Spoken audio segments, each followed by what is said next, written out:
Alright guys, you are going to be taking black and white photos today. There's something special about black and white photography.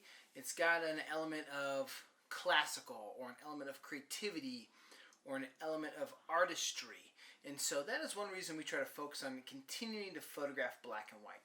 If you want to help communicate story or idea or values or gravity or how big a story is, photographing in black and white is a great way to do that.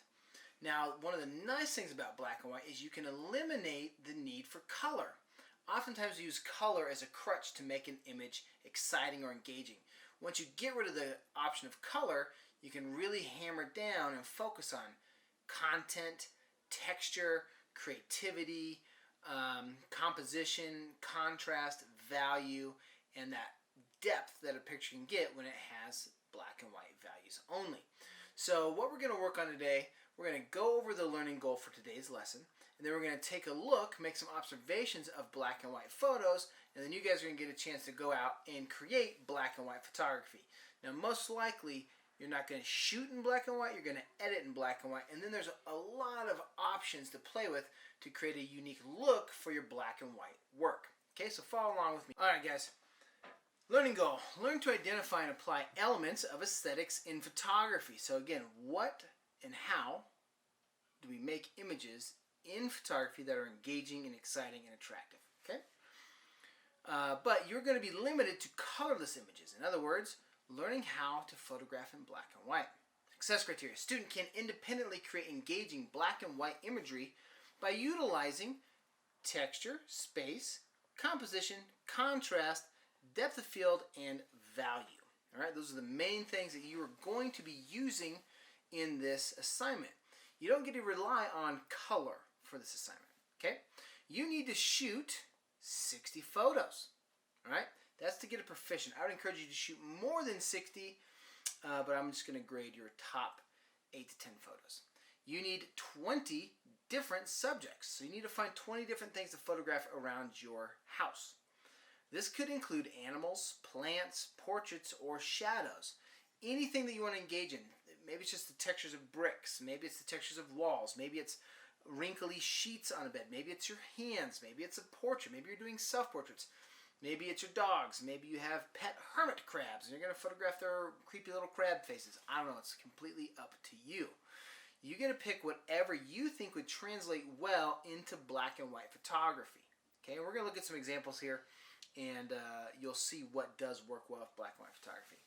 You'll need to focus on images that translate to black and white photography well. All right. You'll need to edit your photos and work on enhancing contrast, sharpness, and focus, and maybe even depth of field. Okay, those are the things you're going to really want to add some emphasis to in your photography. Increase the contrast or decrease the contrast. Increase the sharpness to really help pop textures in space and environment. And then work on that focus. What is the central focus of your photograph? Try framing your photos so that shadows or textures fill the space and not the environment. Make observations of black and white photos. We're going to do this next. Make observations of black and white photos. When we do this, I want you guys to take note. What 6 things stand out to you? And you're going to answer that in the Jamboard. And then once this is all said and done, review the associated rubric on the handout today so you know what you need to do to get an A. Okay. Here we go. Black and white portraits. These lend really, really well to texture. If you have portraits that have lots of texture, hair, freckles, textured eyes, or wrinkles, black and white looks great with portraiture. So not a bad idea if you want your pictures to have a nice boldness to them, an editorial or traditional or edgy look to them. Somehow traditional and edgy. I think it's so traditional it's become edgy, right? Then photograph them in black and white. Now, I love the contrast in the eyeball here, but the rest I feel like is just a little too muddy for me. So I would increase the contrast so there's a little more pop between the skin tones and the freckles. In addition, we have a narrow depth of field. So if you look right here, just a small section of our model is in focus, right? This is a narrow area of focus. Just this little section here is in focus. Everything behind that and everything in front of that is blurry. So that can really, really help emphasize your focal point in black and white photography. Okay. So continued some images of eyeballs. Eyeballs can really get lots of interesting detail in them. This looks like an eyeball that is wet, so probably saturated by chlorine, hence the eyelashes. But we have this irritated eye, and we have this really wild iris texture in here. We have this highlight from the light source. So there are loads of little details that you can focus on inside of your photo. Now, if this is a color photograph and this is a blue or a green eye, you'd probably get trapped in that color and going, oh, that's a nice blue or that's a nice green. By just being limited to black and white, we get a look at texture and composition and content. So that's why we're working with black and white. This is fantastic. This is an alligator. Look at that real great emphasis on texture. And we have something called high contrast. Notice the shadows and the highlights have a lot of separation between them. The highlights really pop forward, and the shadows create a nice, strong foundation to create a really, really vibrant, but not color-wise, a really vibrant area for texture and space and shape and form. So with something like this, we really do notice all these little shapes, all this pattern, all this rhythm or harmony. Look at these leading lines. Think about the elements and principles we have learned about so far. Really focusing on those things are going to help you identify quality images to capture in black and white. And this really becomes a bold image. If this was just a regular green alligator, it wouldn't quite have that boldness that this black and white would have. You'd get wrapped up in the green or the hue of the green, and it might be a little muddy between these values, between the dark greens and the light greens. And just knocking it down to black and white can really make this an exciting and engaging and artistic example of nature. Okay, this one here, most likely it's just a corrugated tube. What I love about black and white, it allows this kind of story to develop. Is that someone waiting at the end of the tube for me to come to them? Is there a light shining down towards me? What is my relationship with this figure in this story, and what is the direction? Am I going into the tube, or are they coming out of the tube towards me? In addition to that, black and white really lets you focus on repetition, pattern, space, those really basic elements of art, keeping it really, really engaging and open the door to creativity. All right? There's also high contrast in this image. Notice all this nice, deep, rich black around here, and these really bright highlights here in the center. So it does allow you to have lots of really great artistic expression. Okay, we talked about shadows. If this is a color image, we got this fence line here. We'd have a blue sky, yellow sand, beach over here, and you'd have just an interesting photograph of a fence. But when you make it black and white, this is about shadows and graphic design and shapes and forms moving throughout this image. Notice how the shapes of the fence mimic what we equate with sand dunes in the background. Okay, notice the highlight on the fence here almost becomes fake while the shadow becomes the real fence. So it starts to open the door to creativity and expression. So that's one reason we work with black and white. Do find shadows. Those make great examples of black and white work. Okay, they become editorial. So it's almost like you have something to say that's important just because you made it black and white. It says, I do not have to rely on color. I'm in the field. I'm too busy to deal with color issues. I don't want to worry about, is the sky blue? Did I turn it too green? Is it too yellow? Nope, it's about me and my camera and what is happening on the other side. And so black and white helps it be about editorial, helps it be expressive, gives your imagery weight and emotion. So this might just be a guy looking over a fence, looking at the photographer. And that's it. It could be him taking a selfie. We don't know. But because it's black and white, something important seems to be happening. Okay? Contrast, contrast, contrast. Look at all this great lighting. We get these really, really hot highlights moving through outer space here, just like that. And so that is really exciting to get those nice hot highlights moving throughout our imagery here. Really does create nice depth, creates a movement. And then we have this person here with just these little bit of rim lighting on their head, right? Rim lighting is just that little touch of light right here that almost says they're looking at something important, or they're praying, or they're looking for hope, or they're trying to find strength outside themselves. So that is a great feature to emphasize and put in your photography. Have that contrast in that lighting. Okay, this one here, it's focused in on the window, it's focused in on the raindrops, but there's a figure back here, and it's all about texture of the water, that sound of the rain hitting the window, the sound of the rain hitting the ground, maybe even the smell. By putting this in black and white, it can just be about composition and value and space and environment and texture, and not just about looking out a window and photographing someone walking across the street. The black and white value gives it a sense of creativity. Textures, guys. Find and photograph textures. If you have a dog, if you have a lizard, if you have gravel, if you have logs, find interesting things, interesting textures, photograph them, and increase the contrast, and that's going to make a really, really interesting photo.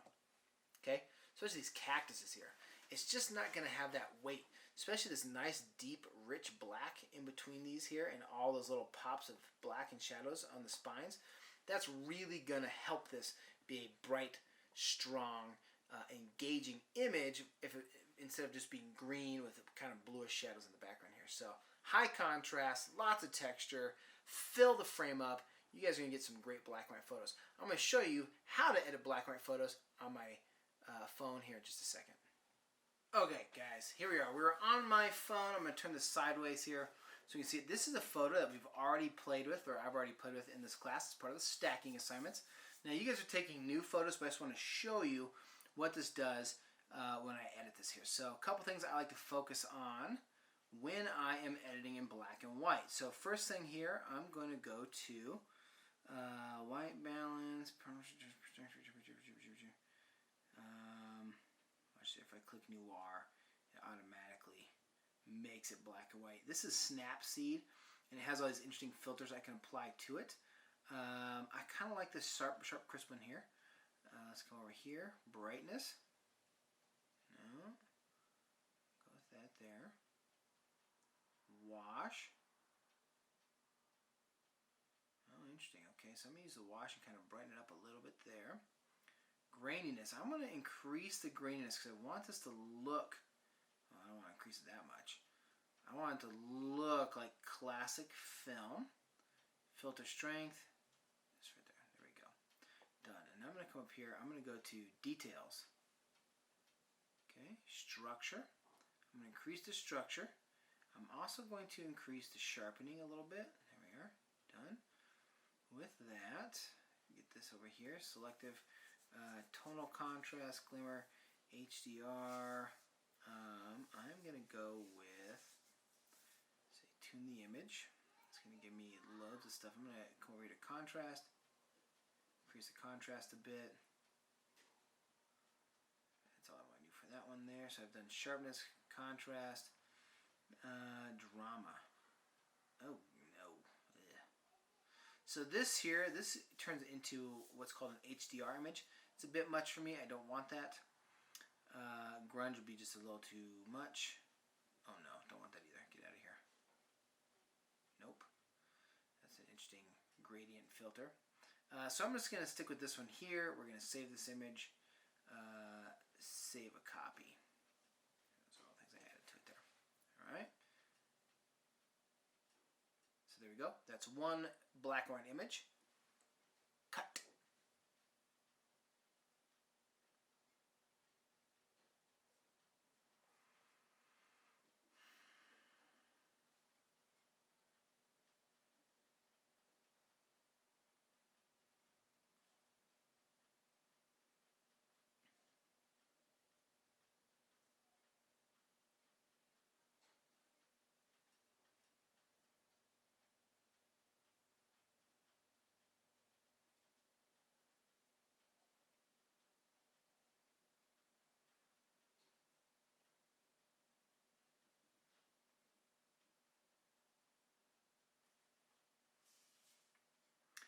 And here we go. We're going to see if we can improve the quality of this image. I want to see if I can pop out the figures in the background. So here we go.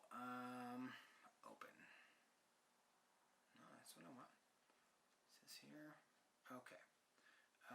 details. We're going to strengthen up the details here. Okay. Sharpening ever so slightly. There we go. That really made the clouds pop a bit. We're going to go to curves. And there we go. Check. All right, that helped my characters pop out a little bit. Now, it is starting to look a little too grainy. Nope, don't want that. Lens blur, portrait. We're going to click noir again. Oh, that's interesting. Actually, you know what? I kind of like nowhere to go. No. This one here. It's kind of got a classic sepia tone look to it, so I'm going to go with that there. You know what? I normally don't use this filter, but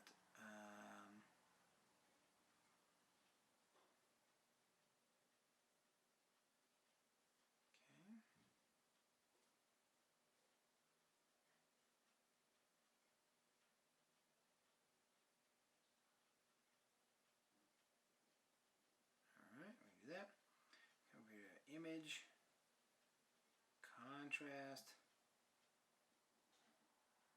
I'm going to turn the contrast down ever so slightly so it looks a little foggy, a little blurrier. And there we go. Kind of an interesting transition if I hold that down. So there's the new one, old one, new one, old one. I completely killed the clouds on it. Got rid of those, made it kind of foggy. Darkened up some of the areas. I got more contrast in the trees and more contrast in our figures, but really killed the texture on the mountain. So it kind of made it a little more painterly, made it a little more artistic. So guys, that's what we're after. I want you to take your photos and you're going to do some editing to really make them creative, engaging, and exciting using black and white. Now if it's toned a little bit, so it's yellowish black and white or it's bluish black and white, that's okay. I want you to play with this and have fun. Be creative. Show me something neat. Awesome, guys. Good luck. We'll see you later.